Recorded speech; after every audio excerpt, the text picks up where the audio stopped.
The rain was coming down in sheets as I pulled into the driveway of our house in Seattle.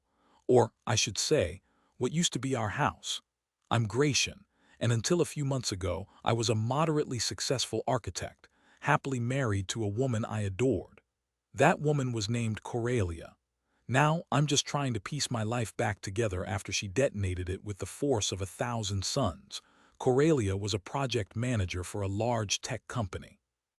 She was smart, driven, and had a smile that could melt glaciers. We met at a gallery opening, both admiring the same abstract sculpture. We bonded over our shared love of art, hiking, and bad puns. 5 years later, I proposed on a mountaintop overlooking the Puget Sound. It felt like a fairy tale. Fast forward 10 years. The fairy tale had turned into a horror story. It started subtly. Coralia began staying late at work more often. Business trips became more frequent. She was always tired, always stressed. I chalked it up to the pressures of her job. I tried to be supportive, making dinner, running errands, just trying to ease her burden. Then came the distance, the emotional chasm that grew between us. We used to talk for hours, sharing our hopes, dreams, and fears. Now conversations were clipped, superficial. Intimacy became a rarity. I felt like I was living with a stranger. I tried talking to her about it. Coralia, is everything okay? I feel like we're drifting apart. She'd brush it off. I'm just stressed, Gratian. Work is crazy right now. Don't worry about it. But I did worry. I worried constantly. My gut was telling me something was wrong, terribly wrong. The first real clue came in the form of a stray email. I was using Coralia's laptop to look up a recipe she had left it logged in.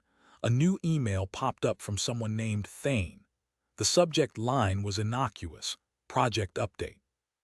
But the body of the email, that was anything but. Coralia, last night was amazing. I can't stop thinking about you. I know this is risky, but I can't help myself. I need you. The words hit me like a physical blow. My vision blurred. My hands started to shake. I felt like I was going to be sick. Thane. Who the hell was Thane? I scrolled through the email chain, my heart pounding in my chest. It was all there. The clandestine meetings, the stolen kisses, the blatant lies. Coralia was having an affair. I felt a wave of nausea wash over me. The world seemed to tilt on its axis. My wife, the woman I loved, the woman I trusted, was betraying me. The pain was excruciating, a dull ache that spread through my entire being. I needed to know more. I needed to know everything. I started digging. I checked our phone records. There were calls to a number I didn't recognize, always late at night. I checked our credit card statements. There were charges for expensive dinners and hotel rooms in the city I didn't remember. The evidence was mounting, irrefutable. Coralia was not just having an affair, she was living a double life. I decided to confront her.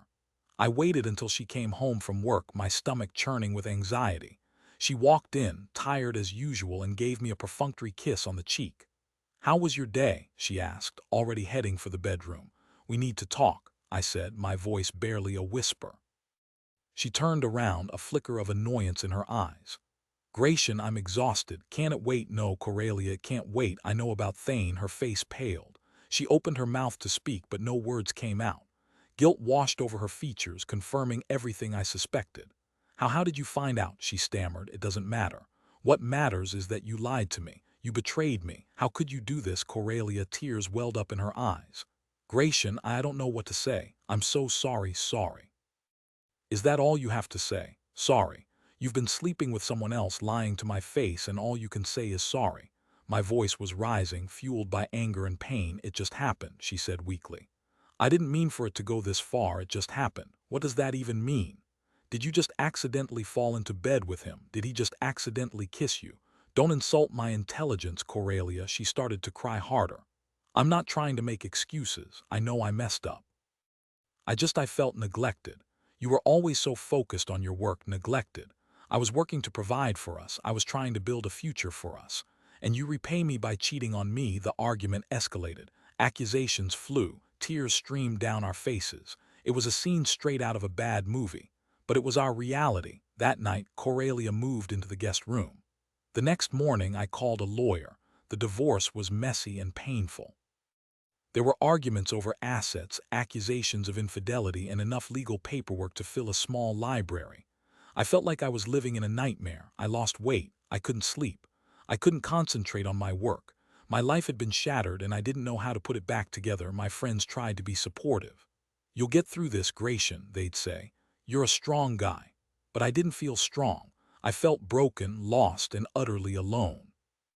As the divorce proceedings dragged on, I decided to find out more about Thane. I hired a private investigator. What I discovered was shocking. Thane wasn't just some random guy Coralia had met at work. He was a notorious womanizer, a serial cheater who preyed on vulnerable women. He had a long history of affairs, broken marriages, and shattered lives, and Coralia had fallen for his lies. She had believed his empty promises, his manipulative words. She had thrown away our marriage for a man who didn't care about her, a man who was only interested in using her. I felt a surge of anger, not just at Coralia, but at Thane. He had deliberately targeted my wife, seduced her, and destroyed our life. He was a parasite, feeding off the misery of others. The private investigator also uncovered something else. Thane was embezzling money from his company. He was using his affairs to cover up his illegal activities. Coralia was unwittingly involved. I took the information to the authorities. Thane was arrested and charged with fraud and embezzlement. Coralia was questioned but ultimately cleared of any wrongdoing. She was a victim just like me. The divorce was finalized.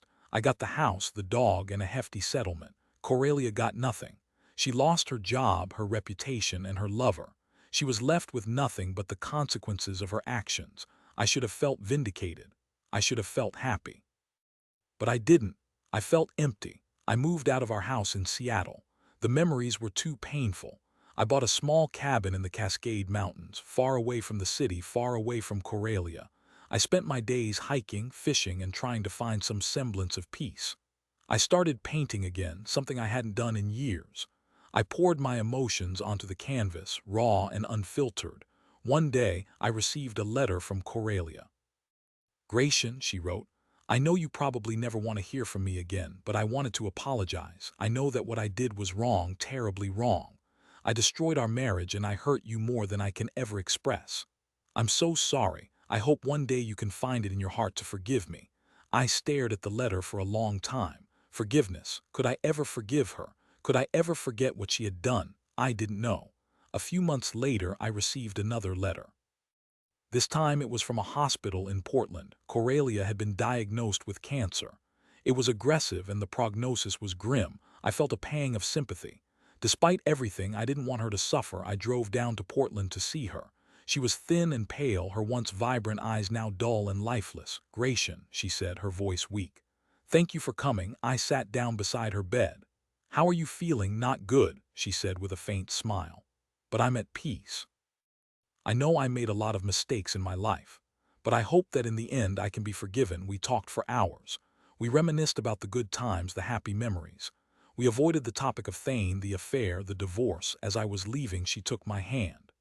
"Gratian," she said, "I want you to be happy. Don't let my mistakes ruin your life.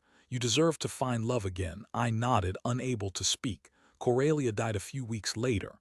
I attended her funeral. It was a small, private affair. Only a few friends and family members were there. As I stood by her graveside, I felt a sense of closure. The pain was still there, but it was less intense, less raw. I had finally come to terms with what had happened. I never forgave Coralia completely, but I understood her. I understood her weaknesses, her vulnerabilities, her flaws. And I realized that in the end, we were all just human, trying to navigate the complexities of life. I went back to my cabin in the mountains. I continued painting, hiking, and trying to find my way. One day, while volunteering at a local animal shelter, I met a woman named Isolde. She was kind, compassionate, and had a smile that reminded me of Coralia's. But Isolde was different. She was genuine, honest, and had a heart of gold. We started dating. We fell in love. And after a while, I started to see a future for myself again. A future filled with love, laughter, and happiness. Life is full of surprises. Sometimes those surprises are painful and devastating, but sometimes they are beautiful and transformative. You just have to be open to them, even when it's the last thing you want to do. And that's my story. A story of love, betrayal, loss, and ultimately redemption.